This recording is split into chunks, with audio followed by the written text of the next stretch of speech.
gata si ate. Ilan man pa yun, te? Ang dami naman yan. Lagyan mo kasi yung lagayan niya. Inubos na nga, oh. Inumin mo na kasi ng inumin. Tapos pag may sobra, bigyan mo sa kanya. Gayaw-yaw nga siya eh. Oh. Ang kapal eh. Ulan ka na. Ganang state mo nandiyan ka na sa mesa. Plastic na naman. Nakailan ka na? Ilong na inom.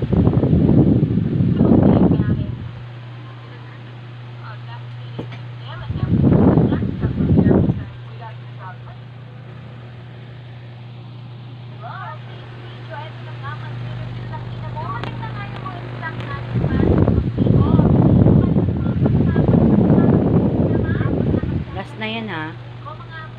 Grabe, pag namimili talaga ako ng mga pins ko, ang tuwa ako kasi alam